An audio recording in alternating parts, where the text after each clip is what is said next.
Hello, my name is Karla Munguia, and I'm here with Tyler Alvarez and Melissa Randolph. And today we will be presenting an overview of the Humility Inventory 15. Before we examine the test itself, it's important to define and understand humility as a psychological construct. Humility is generally characterized by the accurate assessment of one's own abilities, the recognition and acceptance of personal limitations, and appreciation and prioritization of others' perspectives and contributions. Humility plays a significant role in shaping interpersonal relationships, influencing decision-making, and supporting personal development. It is also commonly associated with other positive personality traits, such as openness, agreeableness, and emotional intelligence, and is shaped by personal experiences and social interactions throughout the individual's life. Humility is often reflected through realistic self-awareness, with individuals demonstrating an accurate understanding of their strengths and weaknesses. They tend to be open to constructive feedback, viewing it as an opportunity for growth. Socially, humility involves a balanced and respectful approach to interactions, marked by a lack of arrogance and a focus on mutual respect. It is also seen in a willingness to acknowledge personal limitations and a tendency to prioritize collective success over individual recognition, emphasizing shared goals and collaboration. In addition, humility can be understood as both a state and a trait. Humility as a state refers to temporary, context-dependent expression of humility, often seen in situations like group work or receiving feedback. It is influenced by environmental or social factors. In contrast, humility as a trait is a stable, long-term aspect of personality that consistently shapes a person's thoughts, actions, and interactions across different contexts. Humility is an abstract psychological construct, as it has no physical form and cannot be directly measured like height or weight can. Psychologists use it with self-reported questionnaires like Likert scale items and behavioral observations, which examine how individuals behave in social or decision-making contexts for signs of humility. One of the tools psychologists may use is the Humility Inventory 15, or HI-15.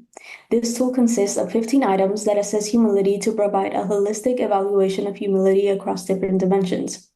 Participants are asked to respond to each item using a 5-point Likert scale, where they indicate their level of agreement with each statement, ranging from strongly disagree to strongly agree. The HI-15 captures different facets of humility across the 3 different dimensions. The first dimension, other esteem, reflects an individual's ability to value, respect, or prioritize others. Those who score high tend to prioritize others' well-being over self-interest. The second, systemic perspective, involves recognizing that individuals are part of a larger system, such as society or culture, and that their actions contribute to these systems. The third, acceptance of fallibility, is the acknowledgement of one's own limitations and mistakes, with individuals more likely to accept and learn from their errors. So, by looking at humility and gratitude, these 2 traits overlap quite a bit.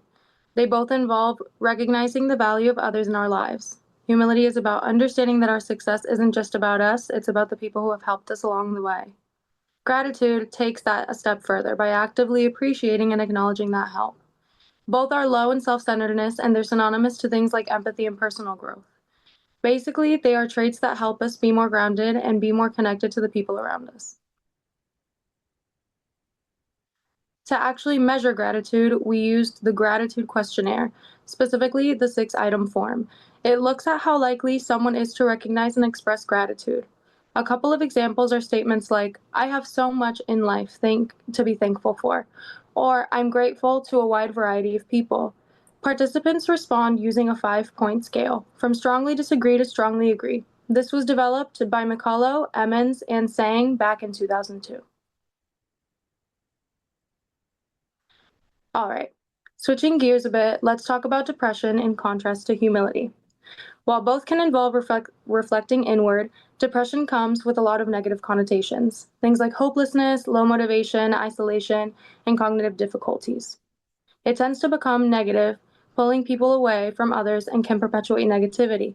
Humility, on the other hand, actually promotes connection, self-improvement, and positivity. So even though they might seem similar in some ways, they play very different roles. To measure depression, we used an inventory developed by Munguia and LePage. It uses a 4-point scale where participants rate how often they've experienced symptoms like feeling restless or worthless over the past 2 weeks. The idea is to get a clear picture of their emotional and behavioral state during that time period. So for our actual study, we created a new composite measure. We combined items from the humility, gratitude, and depression inventories in order to observe all three constructs. To make sure everything lined up, we adapted the items to a single 5-point scale. We also added a custom item. I often recognize my own limitations to help anchor the humility aspect. This allowed us to make more direct comparisons across traits and see how they interact. Now, as for the demographics in our study, we had a total of 27 participants. About 59% of the participants identified as female, 37% male, and a small group preferred not to say. Our ages ranged from 6 years old all the way to 57. 69.3% were Hispanic or Latino, followed by white, who were 18.5%, 11.1% African American, and 11.1% Asian. In terms of education, 76.9 were undergraduates, 3.8% high schoolers, 3.8% grad schoolers, and 15.4% non-students. This being a pretty diverse sample overall, which gave us some interesting variety in the data. So now switching to the actual test that we ran in terms of the results that we collected, here we have a reliability measure, which is Cronbach's alpha. In other words, internal consistency. Internal consistency is how the items within a group relate to one another. So here we have divided in three different parts, which is the humility inventory, which scored a .707, which is a moderate level. Gratitude questionnaire, which is 6 items, which scored a .711, which is also a moderate level. As for the depression inventory, it scored a .819, which is a good level. But overall, our measure showed decent internal consistency. Moving on, we have a validity measure of correlation. There was only one significant result, which was the relationship between total gratitude and total depression, which scored a negative .563. And the closer it is to -1 or 1, the stronger the relationship is. Here it demonstrates a significant negative relationship, which says that the higher you score in gratitude, the lower you score in depression. And out of everything in terms of significance, that was the only significant result that we found.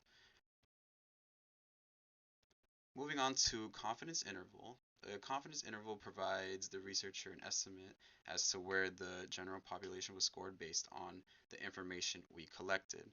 So here we did 2 confidence intervals, one for the HI-15 and one for the whole inventory.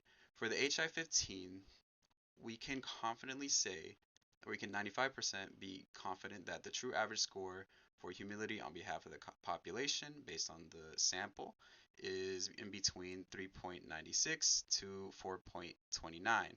And this is relatively high considering that the highest score on average you can achieve in humility is 5.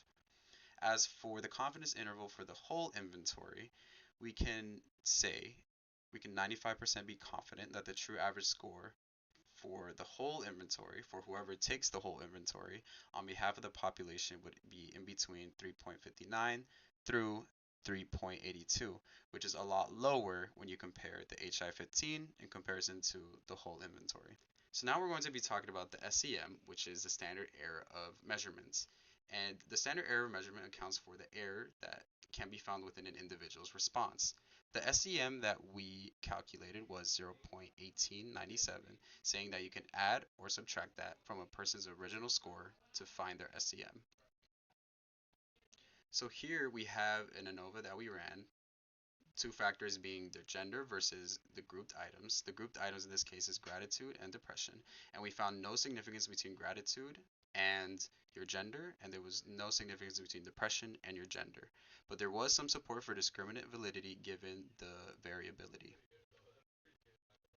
Finally, the summary, we determined moderate levels of internal consistency. We found correlations between 2 variables, We found the confidence intervals for the HI-15 and our instrument in general. We calculated the SEM, and we ran a one-way ANOVA on gender versus grouped items. And that concludes our presentation.